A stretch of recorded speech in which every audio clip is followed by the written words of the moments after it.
Ladies and gentlemen, thank you for tuning in to yet another edition of Primetime Sports. I'm Nathan Nair. Last weekend, the men's soccer team hosted Presbyterian at the GSU Soccer Complex. Primetime's Gawambe made the trip and gives us a recap on the results.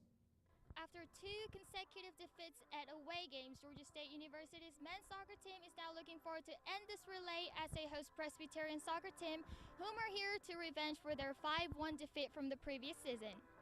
As Georgia State University's men's soccer team heads into its fourth week of this season, the team has so far won all 3 of its home games but has defeated all 3 of its away games. Andrew Thompson kicked a free kick, which Kyle Clinton rebounded twice to score the goal. 8 minutes before the halftime whistle, Max Hammond scored a penalty kick, making his 3rd goal of the season. Panthers won the game with a score of 2-0. They had 8 corner kicks and 7 shots on goal, while Presbyterian only had 3 corner kicks and no shots on goal. So the mentality after coming off 2 losses, we really wanted to win. It's my first proper start of the season, so it was nice to get the full game, and yeah, it's the right place, right time. It was good to get the goal and forth. It was a really fast game, but then we got a hold of the ball. We started moving the ball around, taking the energy out of them a little bit. In the end, we got the win, so we're happy.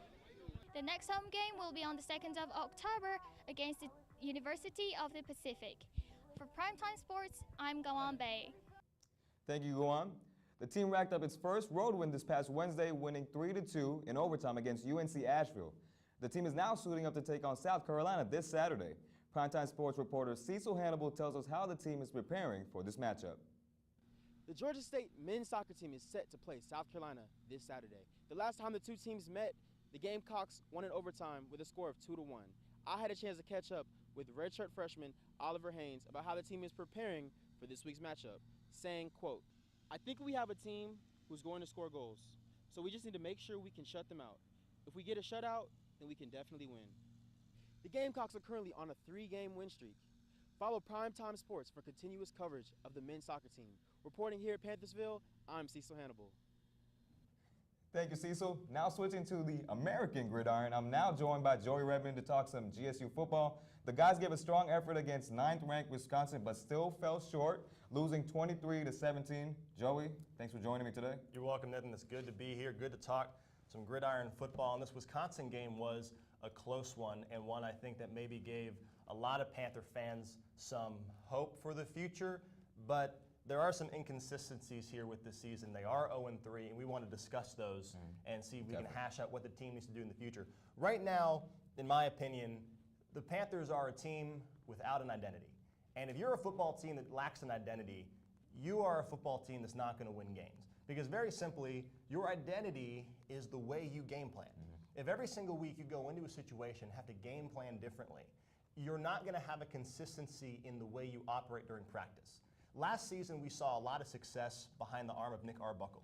And the offense in the passing game was the identity, even with an absence of a running game in the process to try and balance that out.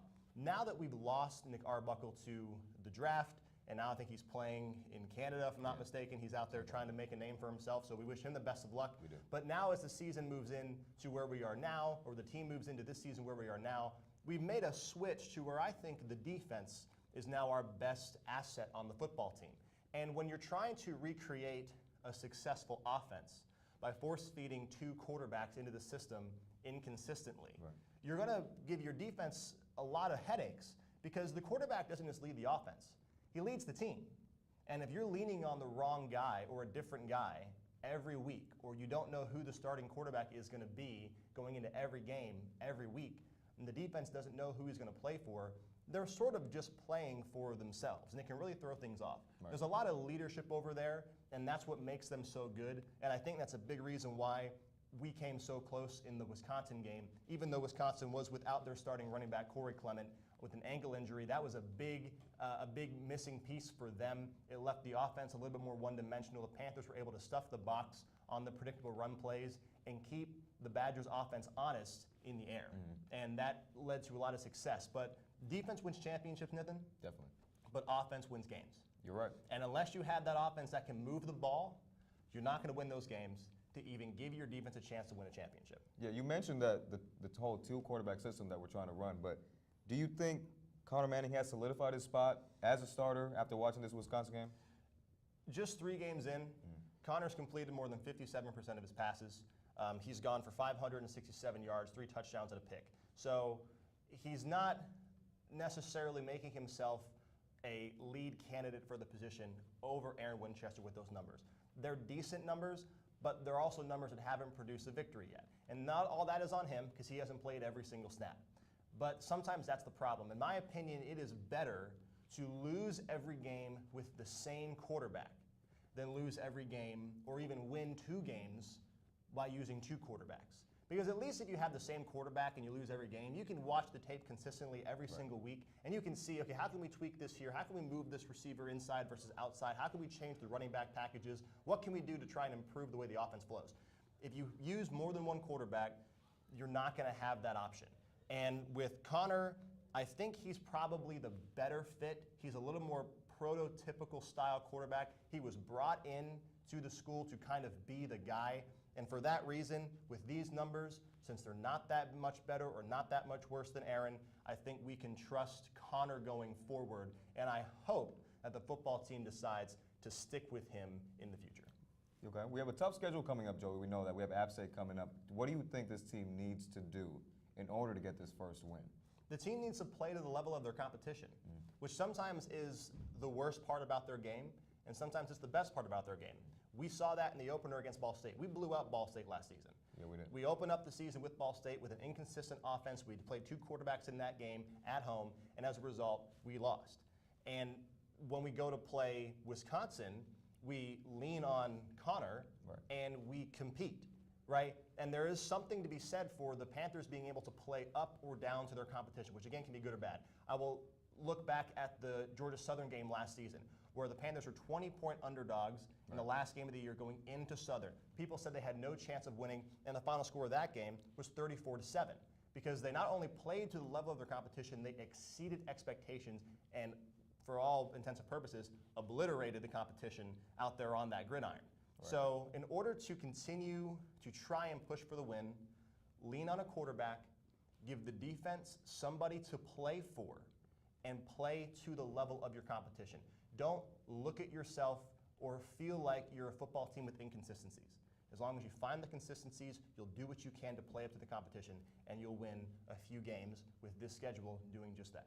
The guys have a bye week this week, but hoping for better results next week. Joey, thanks for joining me at the desk and spreading some knowledge. Pleasure being here. Love talking football. Can't wait to do some more of it later. Thank you. Now on to another exciting sport that everybody's looking forward to. After its first round exit in the Sun Belt Tournament, the Georgia State men's basketball team will look to improve this season, starting with the exhibition game hosting USC-Aiken on November 4th. Primetime Sports reporter Jasmine Presley highlights the top games on the schedule. Georgia State men's basketball team released their 2016-17 schedule this past week. Coming off a 3rd straight winning season, the guys will face such teams as Auburn and Purdue and will travel to Cancun, Mexico to face NGIT in either Eastern Kentucky or Idaho State. Coach Ron Hunter said, in quote, "This is by far the toughest and most challenging schedule we have ever put together," followed by saying the challenging schedule will prepare them for the conference play. The conference play begins December 31st at Georgia Southern. For Primetime Sports, I'm Jasmine Presley. Thank you, Jasmine. The Lady Panthers basketball team also will start their season on November 11th, taking on Morehead State. The team will also take on Penn State, Georgia Tech, Alabama, and Harvard before entering conference play on December 31st. Sticking with the Lady Panthers, Bree Haynes of the soccer team set a career record in saves against UL Lafayette. Primetime Sports reporter Justin DeWitt caught up with her to speak on the accomplishment. Georgia State women's soccer team got off to a slow start in conference play last weekend with 1 loss and 1 tie, bringing their record to 3 wins, 3 losses, and 3 ties. On the bright side, redshirt junior Bree Haynes had an impressive weekend, setting a career high in the Sun Belt opener with 15 saves.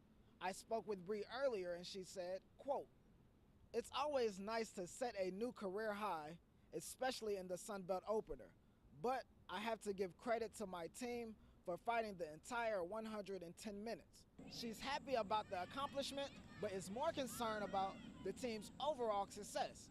Coming off an injury that medically redshirted her last fall, she's not 100%, but she feels good and she's confident on the field.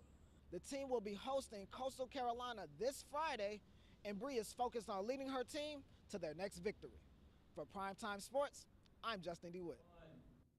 Thank you, Justin. Last episode, we brought you the results of the men's golf team finishing 7th at the Ocean Course Invitational. One of the players that stood out was junior Alex Herman. Primetime's Garrett Brown met with head coach Joe Inman to talk about Herman's emergence as a leader on this team. Last week at the Ocean Course in South Carolina, the men's golf team finished in 7th place, despite junior Alex Herman finishing 3 over. I spoke to head coach Joe Inman on Alex's progress as an individual player, and he said, quote, Alex has really come a long way from his freshman to his junior year. I do think it's time for him and his brother Max to step up and be leaders now. Coach Inman views this week's tournament in Arizona as a big test for the team, but is looking forward to the challenge.